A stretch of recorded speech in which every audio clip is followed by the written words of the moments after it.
Where's the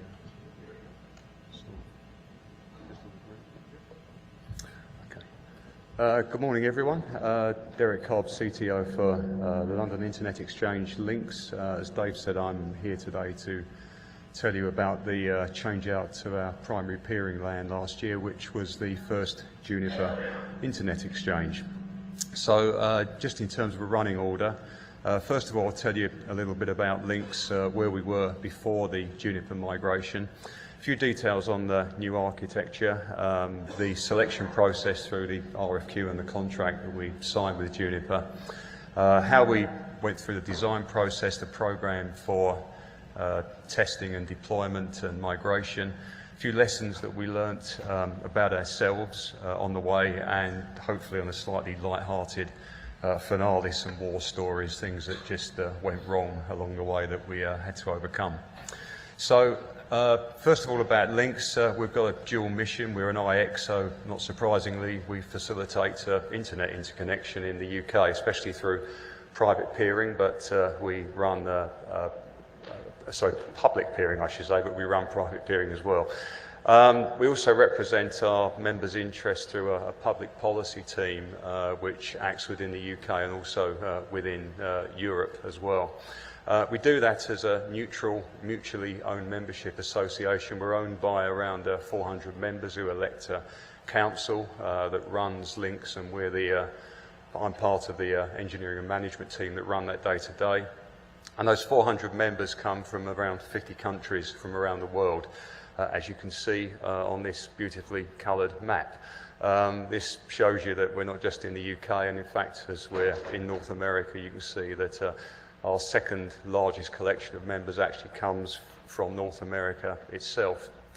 The geography of Links, just for those of you who don't know London, we're at sort of 4 major collections of colo sites across London. The major collection is the Docklands area to the east of the City of London, where we have a number of sites, but we have further sites going out towards the west on the border of the City of London, about halfway out the west of London towards Heathrow Airport, and about 80 kilometres out to the west, an awful place called Slough that everyone should avoid, but it's a great place for a data centre.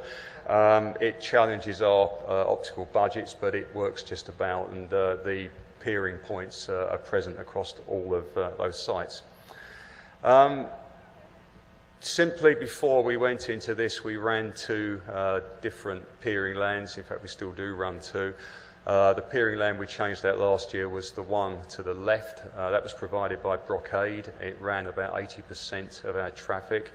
It was a ring technology, and what this really tells you, if you look at the pink shaded areas, is that we were really running up against the limits of that technology for running an IX. We were really pretty much at the limits of the lag group sizing. That actually made capacity planning for normal or failover operation quite difficult, and a period of instability on the IX in late 2010, 2011 made that a pretty tough thing to maintain, and the service to members took a bit of a hit during that window. Just some statistics, some links to take my cue from Patrick Gilmore, who did something similar for Toronto IX yesterday. This just shows you that we ship a lot of traffic, and that we've been shipping more traffic each year. And my marketing colleague who's here, Ben Hedges, is delighted because it looks like we may have to draw a new graph down the left-hand side as we go into 2012 and 13. We're currently shipping about 1.2 terabits now through the 2 peering LANs, and about another 600 through private peering. So coming back to the new architecture, as I said, that we'd realised we were pretty much hitting the limits of the ring-based architecture. We probably should have changed it out earlier than we had done. In fact, before I joined Links, I only joined in March last year. The previous team had done a significant amount of design work on a new architecture. They'd look at a number of options, number of vendor possibilities, and they decided to go for a VPLS design. That had been put to the Links board and membership, and that had gained agreement as the approach in 2010. And that led to some early proof of concept work with certain vendors at the end of 2010 in preparation for the real work in 2011. So the two vendors that were shortlisted for that were Brocade as the incumbent and Juniper. That resulted in a series of proof of concept testing in Q1, and then we moved to full RFQ in Q2. The Links board agreed with our recommendation to award the contract to Juniper on the 15th of June. Bits of the slide didn't say why did we choose Juniper. We were convinced through the POC testing process that the design worked. We were also impressed by the roadmap because it gave us clear signs of investment in edge and denser core technology. We could see a reduction in cost, which was important clearly to our members in terms of peering costs. And we were very interested in their sort of dense data center solutions coming up as well. We also had significant support from the highest level within Juniper. This was the first opportunity for them, and they were determined to take the opportunity and make this work. And that was reflected not just through the negotiations on the obvious things like pricing, but in the level of support that they were willing to put in to Links as one of the major global IXs. We agreed a 2-year design with them. That was to support 100% growth by the end of 2012. At the time of signing, we were now shipping about 700 gig through the then Brocade land. So this was sized to take us to about 1.4 gig by the end of 2012. And that gave us certainty on the design, but also certainty in terms of budgeting that we could afford the investment. It was initially based on Juniper's MX platform. We had earlier examples of design which we had dismissed, but we eventually came to settle on the MX with a plan that we would introduce Juniper's PTX switches, routers into the network, which we're planning to do this year. The contract agreement effectively made certain at the start this was to be a joint exercise. What we weren't going to do was buy a set of boxes and then work out ourselves how best to deploy them and then shout at Juniper if we got anything wrong. We wanted them in from the start. They were part of the high-level design through the POC. They worked through us, with us all through the phase that took us to low-level design. The testing that followed that, and all the way through the migration phase. To do that, we basically paid for Juniper professional services. That was an excellent investment. We had a particularly top guy in terms of the work that he put in with my team to get to low-level design and testing.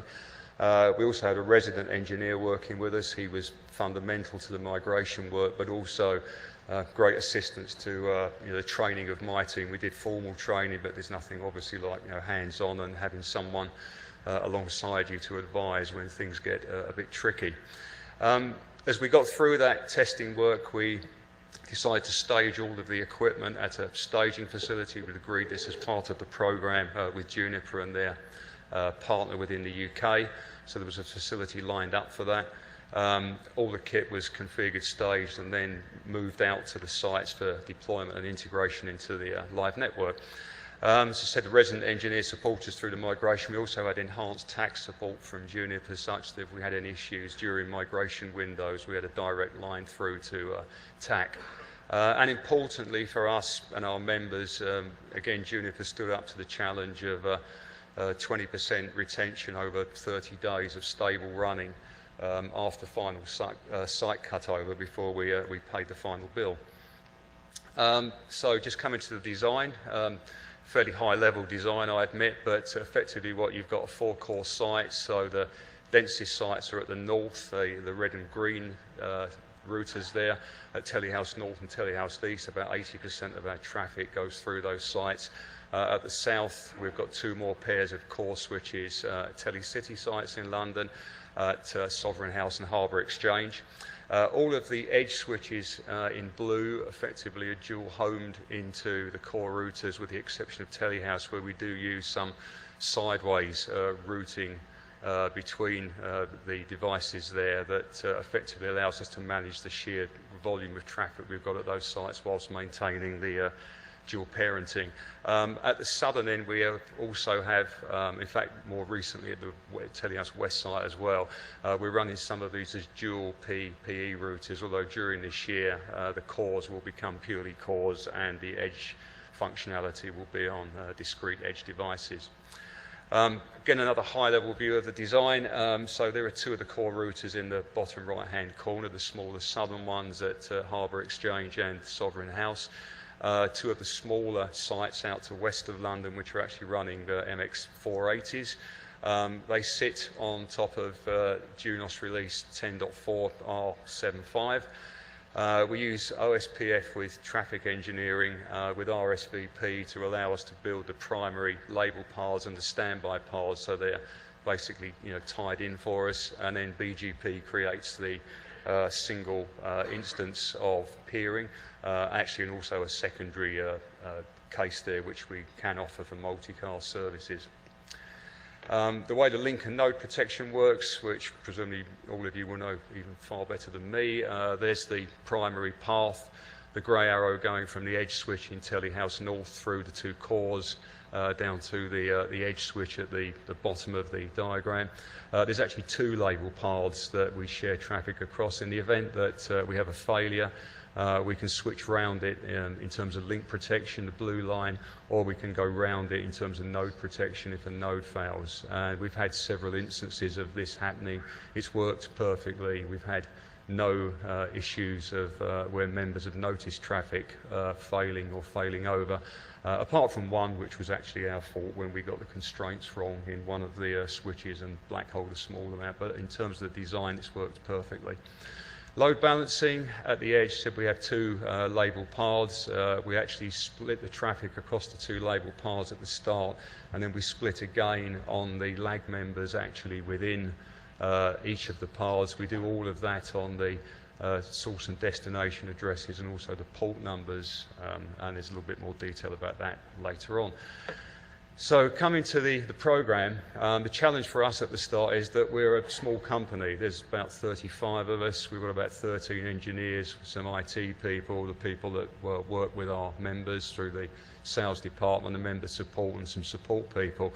And we don't do stuff this big all the time. We've got some quite bright guys, but we tend to be doing small projects. So we sort of recognised this at the start. I brought in a program manager who I viewed as having a strong track record in network delivery. I purposely went for someone who understood how to build a network, who happened to be a program manager rather than the other way round. It was important that we had someone who actually knew how to do what he was doing. We then did the things that you'd expect from a program. We formed a clear steering board with people in charge of areas such as design, testing, migration. The IT team were represented to make sure we had the back-end system development done on time. We built a clearly defined program. We had all of the stages laid into that I touched on earlier, the sign-off on high-level design and proof of concept, following through to low-level design, the various phases of testing such as ORT and AIS that said we were ready to go. We had the migration plan laid out over a series of maintenance windows and wrapped it up with decommissioning the old LAN, which gave us back space and cleared all of the old cabling out. We held weekly program reviews where we obviously made sure everything was on track. We assigned responsibilities, checked them, and made sure that as a team we supported each other through this all the way. We had Juniper involved in those. It wasn't just a links activity, and that made sure that all of those sign-offs were actually achieved as they should be on time. And we also built a clear communication process with links members. We set up a special website for them. We posted the program plans. We built a tool so that they could actually look to see when all of their ports were due for migration. So many members are present across many of the edge switches, so they could actually look to see when each of their ports would migrate on a specific night. In addition, I sent a weekly update effectively out to the membership, really telling them where we were, how things were going, what was on track and where we were off track, and what we were doing to bring those things back in. Program plan, which I glad to tell you I won't dwell on in huge detail. All this really just tells you there was a bunch of grouped activities that we had to achieve. It wasn't just about the land. At the top of it, you'll actually see that we had to lay additional capacity into the blockade land to actually get us through the migration window. We started this exercise running about 600 gig through the blockade land. By the end of it, we were up to not far short of 800, 791 gigs. So in fact, we had to plan the expansion of that network to get us through. Then we had to actually build out the transport network. We went from a ring architecture, so we had to bring a number of additional fibers in. We had to dual parent each of the edge switches. That required us to actually lay in a far more extensive optical platform than we had before. Then all of the mode stuff is all of the Juniper stuff I've told you before, the design and testing phases. The blue stuff then was making sure that all the systems that we needed, primarily around asset management, alarm monitoring, filtering, and actually being able to bill members at the end, was all in place and ready to go and worked. The green area is the migration itself, which took place over about a month from the end of September through to the end of October, and the pink bit at the bottom is the cleanup. So what did we do well? Well, the first thing is that we came in on time. We did exactly what we said we would do. We didn't suffer any unplanned downtime during the whole process. Everything completed to time within each maintenance window, with very few member tickets being raised. That was really based on the fact that that close collaboration with Juniper all the way actually paid off. The design worked. It did exactly what it said it would do. My engineering team threw themselves into this. They had to learn a new architecture. They had to be trained on a platform that they hadn't actually worked on before, most of them. So during the some of the phases, I had guys back doing Juniper training courses. You know, they did a good job, showed a high level of commitment, worked as a single team. It all sounds great, but like all of these programs, you know, we did have some issues as well. We had an early near miss. The early near miss was really down to, almost predictably, just not enough preparation. We'd gone to site. We had some optical problems during the third migration window between two of the sites. And what happened was we had 3 guys on site. There wasn't a clear person in charge. There were 3 good engineers, but therefore no one was actually in charge on the night. And in fact, we hadn't really labelled up and recorded the results on the cabling and the patching, which is, you know, boring stuff, but it has to be done. And what that meant was there was less control on the night there should have been. In fact, they recovered it. The site was left looking a bit of a mess. We had to go back and tidy it up afterwards. But there was a lot of learning from that. And the learning was the obvious stuff. You make sure that for each site there's one clear person, one of your better engineers is actually in charge, that he and his team all know what they're doing, that the preparation work before makes sure that all the cables are laid in, all the patches are ready, everything is labelled up, everything is tested, all the results are at hand, so that on the night if something goes wrong, effectively you've got a lot of reference material to work from, and you cut down the amount of time you lose when trying to restore a problem. Put that against all the stuff that we did with the staging and loading the config before. By the time we got to the final sites, our planning was meticulous. I virtually saw none of my guys in the last couple of weeks. They were all out on site. They were all doing everything I've just said. And it paid off. On the night, it was largely a cabled changeover exercise that we had to do. There were a few switches that we had to take out of racks because colo space is tight. And we had to put the new switches in, but it all worked. It came together, and it was just down to preparation and ownership in the end. We communicated well. We kept the members informed all the way through the window of what we were doing. We didn't just say to them, we've started and we've finished. We kept the ticket updated. We pointed the members to the ticket and just basically said, if you keep your eye on this, you'll see exactly where we are. What weren't we so good at? We did an appallingly bad job of managing space and power. We left everything to the last minute. We assumed 2 of the 4 core sites had sufficient space and power. and when we got to the detailed work we found that they hadn't. We were fortunate enough, we had a new site at Telehouse West, new part of the campus, that we could move one of the cores to, and one of the Telecity sites at Harbour Exchange also had enough space to move the core to. The problem with that is it actually caused an additional amount of fibre and transport costs to connect those edge sites in. And we probably lost about £100,000, $150,000 on that we should have actually had in the budget right at the start. We did that because we didn't manage our relationships also with our data centre owners properly.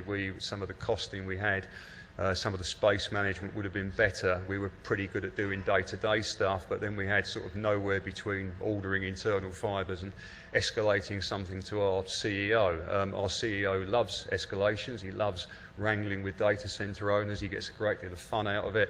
And our objective next year is to give him far less fun than he's been having, and to take control of this ourselves. Also, our technology roadmaps really need to be more tightly tied into the plans that we have to deliver. I said before that we'd done the architecture work in 2010. There was far too long an elapsed time before we actually turned this into real activity. We also need to be better at forecasting. Again, when you're under pressure to change something out, it's easy to drop the ball on stuff like this. And you know, we need to just be a little less reactive in terms of adding capacity, working more closely with our marketing colleagues. If we do that right, we'll have the capacity in place that we need, not be quite so stretched. And we need to manage the order pipeline better. There was a couple of times in this process where we dropped the ball with a couple of members where orders should have had an answer. They should have either been provided, or we should have actually told them of an extended delay because of this work, and we just didn't do it as well as we should have done. Our communications were actually good, so I said that they can be improved. We set the website up to manage the migration. It actually went very well. We got excellent feedback on that from members. We are pretty good at actually telling our members when we're going to do maintenances. The problem is a lot of our records aren't where they should be. They didn't always reach the right people within our members, and even when they did, they weren't passed on to the network ops centres correctly. And that resulted in some hilarious activity on the Telehouse migration, where we had the security guards trying to storm the links cages and enclosures because various members were phoning up the Telehouse team saying that something terrible was going on within Telehouse. They were losing all of their peering connections, even though we'd actually sent very clear maintenance announcements, weekly bulletins to the website up, and these were some fairly large carriers. I won't name names, but it clearly didn't work as well as it should do. So what was the final summary? Top dates I'd covered before. Programme was approved in June, completed the low-level design on the 22nd of July, but the key migration dates at the end is that we finalised the design, took it into service on the 22nd of September, started the migration on the 27th, completed it on time on the 29th of October, across 10 sites. That's the cores and the edges, obviously. 110 100 meg ports, 196 gig ports, 277 10 gig ports, 700 gig plus traffic at the end of the migration, successfully migrated without incident. So what happened along the way? War stories are always good fun. So we said that we had agreed early on to set up a staging facility. We should have checked the staging facility. Some of you may think this looks less professional than you would expect, and so did we when we saw it. It had two major problems associated with it. One is that it had insufficient power and racking, as you can see. So the racking was pallets. The power was coming off of wall sockets. We managed to kill the power supply in the partners' building. They responded to this by wheeling generators in as quickly as they could. So we had power, now we had far too much heat. So after a short period where we sort of decided that the partner probably didn't know their arse from their elbow, we decided that evacuating this facility was a really good idea. Luckily, we had a new facility at Telehouse West.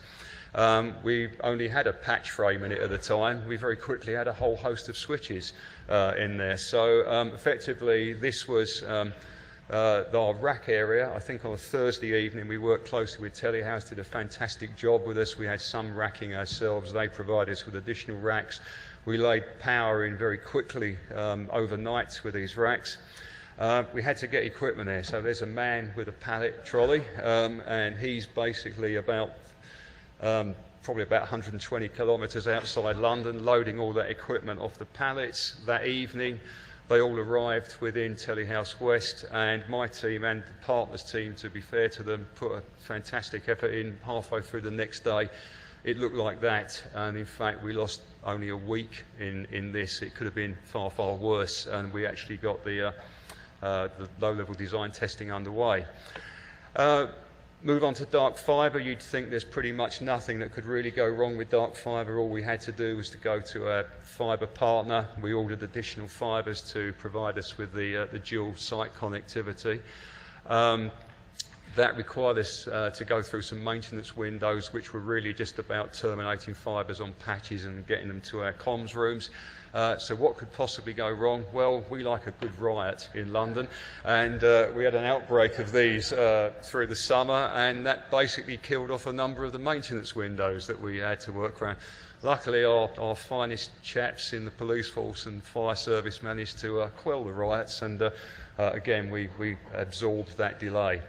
Connectors. This is our wonderfully exciting MUX equipment. High functionality, as you can see there, not much that could go wrong in that, unless of course your vendor supplies you with a bunch of mouldings that aren't very strong and are brittle and tend to break.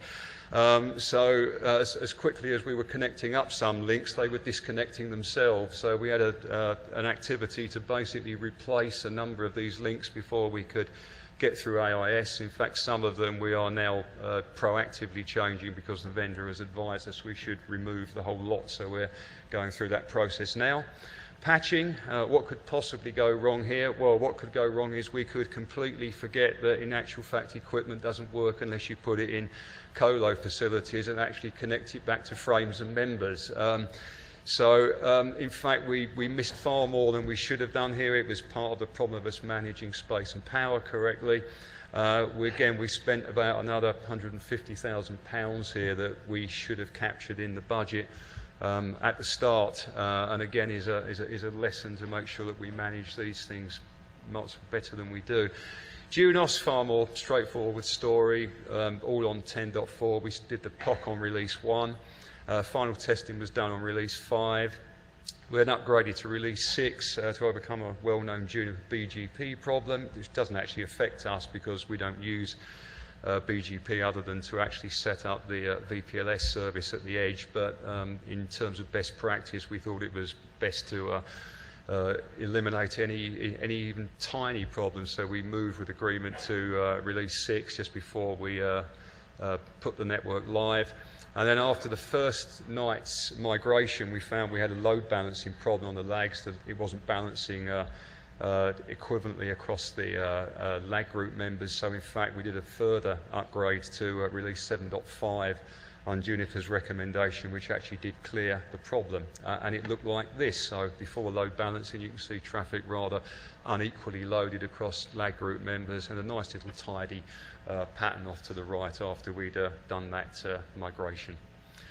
In terms of Juniper capacity, I had long discussions with Ben Hedges, my marketing colleague, about how to present this. He wanted me to tell you that it was capable of world domination.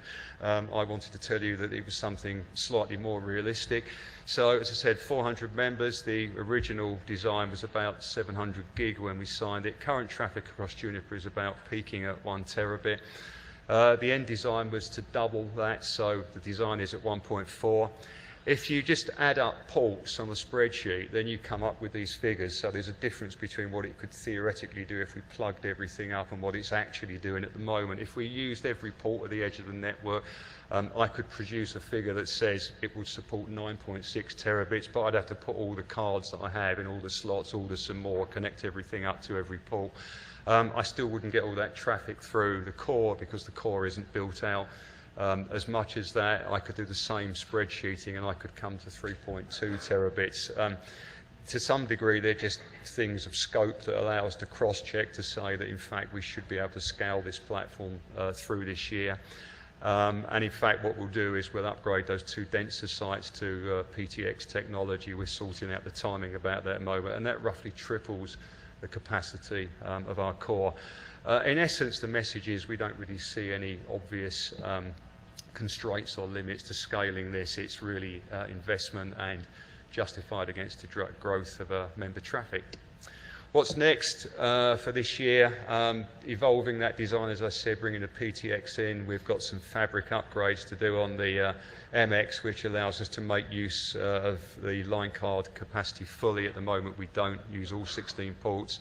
My CEO wants us to launch a 100 gig service before the Olympics, just to make my life slightly more difficult, so I'm finding a way of agreeing how we do that with him. This is going to, this upgrade really, all of these drive a further review of our transport layer later this year, so we'll be doing some more work on that. We lost S-Flow when we went to Juniper, unfortunately, so we're going to re-implement that. A number of our members do make use of that to monitor their traffic and peering relationships. So we have a commitment for an early release in the second half of this year, but full release in 2013. And in 2013, the things that we can see at the moment is probably the upgrade of the southern parts of the core to a smaller variant of the PTX. We're looking with Juniper at Q Fabric for the really dense sites, but that's very early in the discussion, and whilst it gives us some benefits in terms of density, actually tying it into this overall architecture is a challenge which we haven't solved yet with them. And that is everything I can tell you. So thank you. If you've got any questions, I'll try my best to answer, and I'm told I have an army of Juniper helpers hiding somewhere out there who will pick up anything I can't answer. We can take a couple of quick questions if anyone has anything.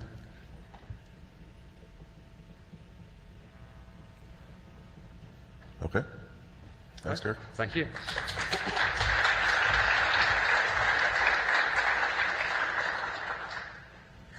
we have LJ from Cisco?